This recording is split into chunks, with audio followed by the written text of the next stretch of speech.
All right, everybody, let's go ahead and take a look at our presentation for this week. So, evaluating credibility. In this little presentation, we're going to be talking about identifying the elements of an argument, understanding what makes an argument credible, analyzing different supporting evidence, and recognizing faulty reasoning. Basically, we're going to be figuring out and learning what it means to say an argument is good or not so good. So, what is the idea of credibility? Well, to illustrate that, take a look at this example. You are required to interview an expert for a school report on current events. In your report, you argue that the government should fund research into alternative energy sources. Should you interview the middle school teacher who lives next door, or the scientist across the street who designs cars that run on vegetable oil? Well, if you need an expert on alternative energy sources, I think most of you would probably say you want to interview the scientist across the street, right? Now, when we're talking about different topics, we want to be sure that the information that we're getting comes from people who are experts on that topic.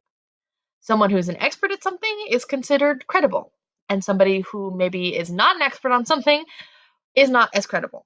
That doesn't mean that they're not smart or that they're not a good person or that they're not right about some things. It just means that they don't have as much experience in a certain topic as another person might, right? So cast your minds back to the day that I asked you to do a quick write about the last time you had an argument. Most of you told stories about arguments with your friends or your family or your siblings or somebody else that you know really well. In those types of arguments, everyone's emotions tend to be the thing that's on the forefront. How you feel, how they made you feel, how you felt when they said this, that, or the other, right? When we're writing arguments, however, we're more focusing in on a position or problem and expressing it in a reasonable, level-headed way. When we get too emotional in our writing, people tend to tune out because they either feel attacked or they feel uncomfortable, neither of which is really good for putting people on your side. We want to do the best that we can to make sure our arguments are reasonable and factually supported. So, in order to do that, you have to have a very, very clear claim, right? The claim is the author's main point about an issue. Take a look at this example. This is like an intro paragraph for a paper. Let's read. Have you ever made a joke about someone being crazy or nuts? Believe it or not, as many as 20% of Americans over the age of 18 suffer from mental disorders in any given year. Many people have misconceptions about mental illness. They believe it is an unimportant issue, but mental illness is something we all need to address. So think about which of those, 1 through 4, you think is the author's claim. If you said number 4, you would be correct, my friend. I know that 3 and 4 both look pretty compelling, but you'll notice that number 3 is something that you could prove to be true or false, right?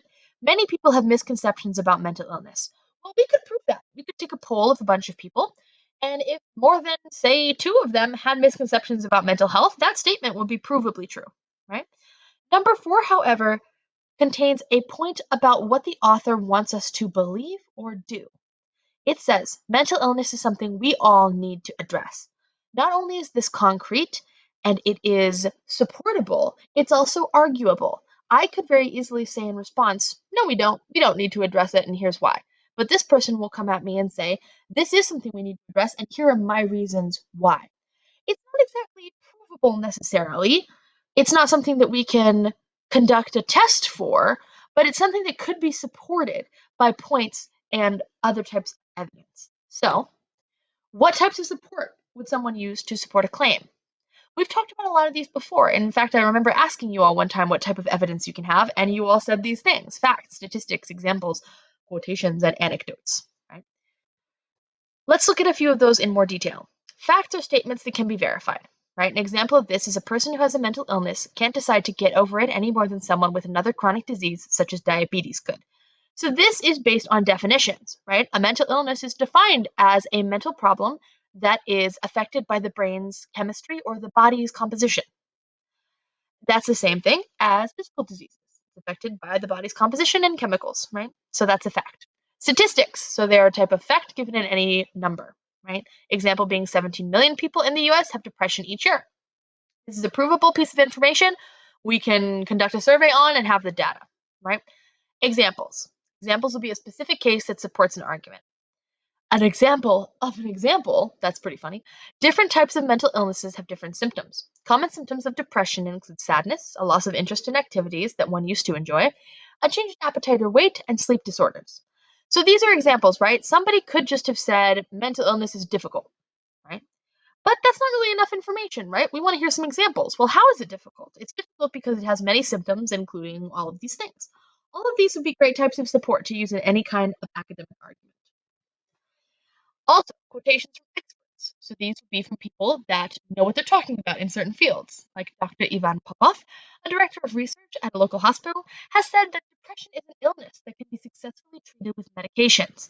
It is no mere unhappiness. So this man is a doctor and he's a researcher. So we would probably trust his opinion on medical things far more than you would trust mine, an English teacher's, right? Anecdotes. Anecdotes are brief but true stories. Usually these come from a person, an eyewitness, or somebody who's experienced something themselves. The example. Kim Rollins, a local high school student, says she suffered from depression for a long time before realizing what was wrong.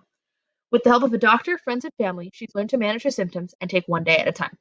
So, Kim Rollins is affected by the issue that we're discussing. Therefore, her anecdote or her experiences are relevant to our discussion of it, and therefore it makes great support. So once you've seen the support for an argument, we want to know whether or not we think that was good support.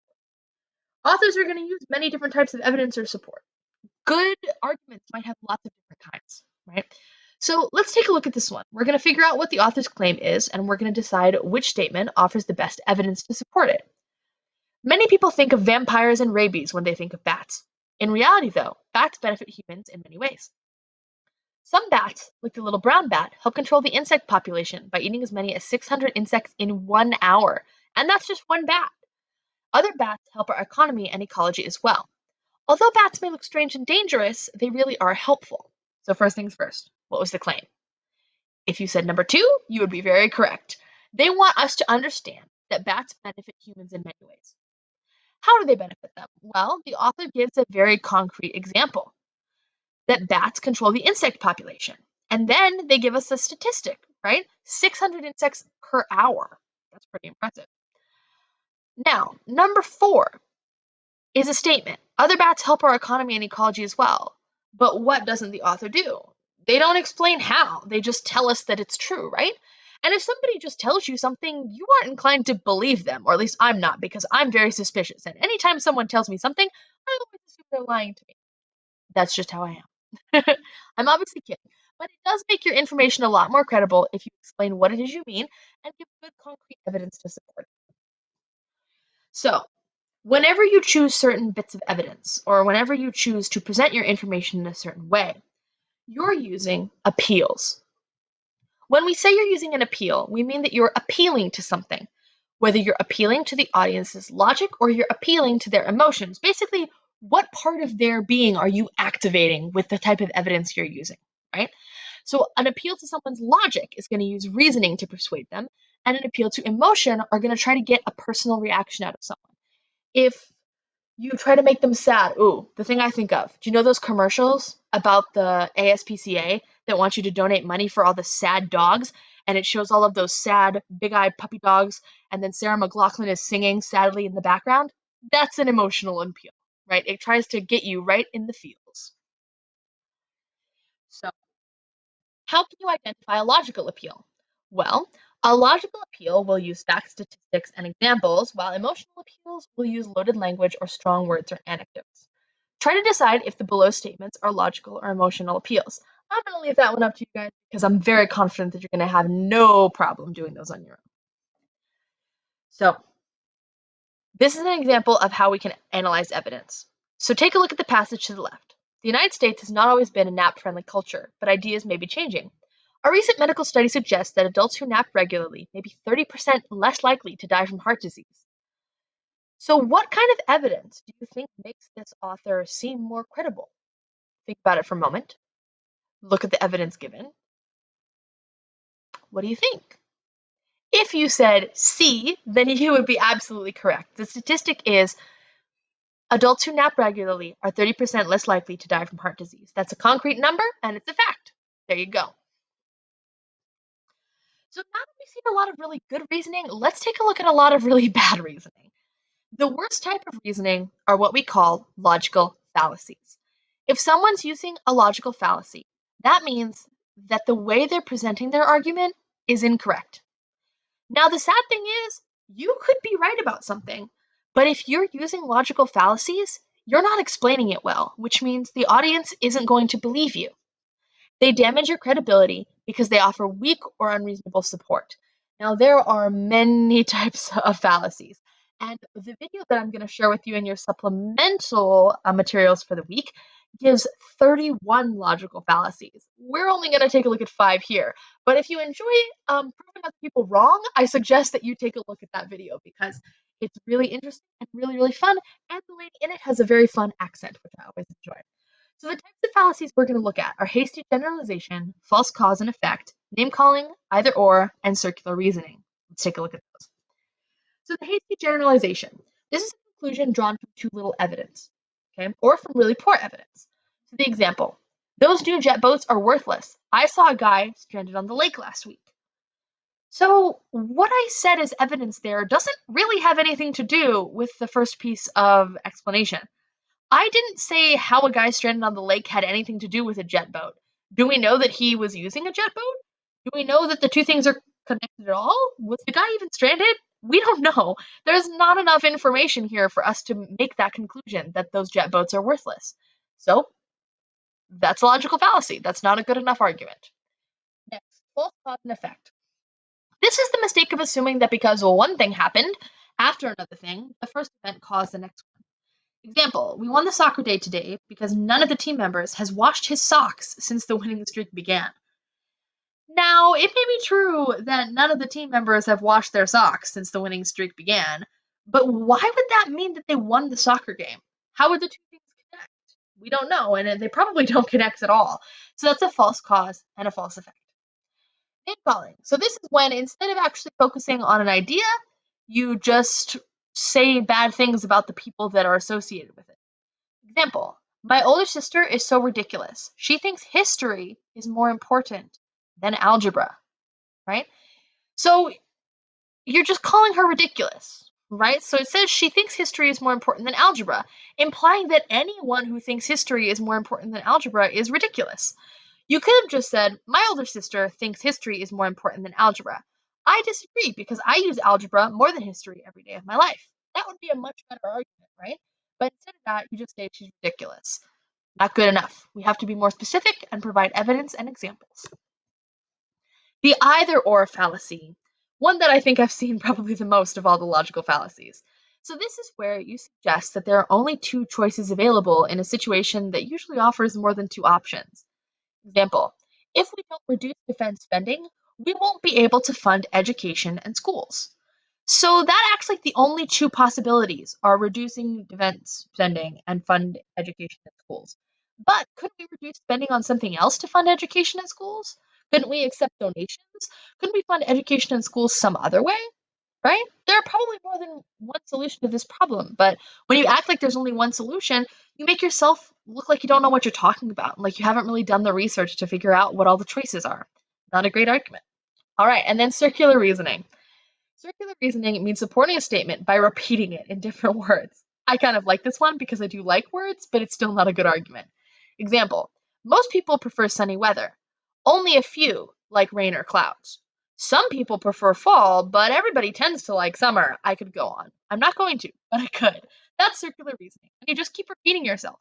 If you ever feel like you've been listening to something for half an hour and the same person has said the same thing over and over again, that's probably circular reasoning. And before any of you say it, I know that's what I sound like right now. I understand the irony. So, here are some examples for you to practice identifying faulty reasoning. Once again, I'm going to let you work on those on your own because I don't think you're going to have any trouble, and I think it will be more fun now. Same here. Try to make sure that these examples here are the same fallacy that they're listed with. If not, which one are they? Test yourself. You'll have fun. In summary, when we write arguments, we make claims that are supported by evidence. If you want to effectively and strongly back up your argument, you want to use different kinds of evidence: statistics, facts, examples, anecdotes, and appeals to logic and emotion. The strength of an argument usually depends on the evidence that you include. Good evidence leads to credibility or believability. Not so good evidence limits your credibility. Some arguments contain flaws in their reasoning. These are called fallacies. The types are all those that we talked about before. If you see writing or work that has these fallacies, they're probably not very good. Now that you have seen the presentation, I hope you'll read it over and practice with those examples again. And then you're going to test your knowledge and you're going to take the evaluating credibility quiz. Good luck!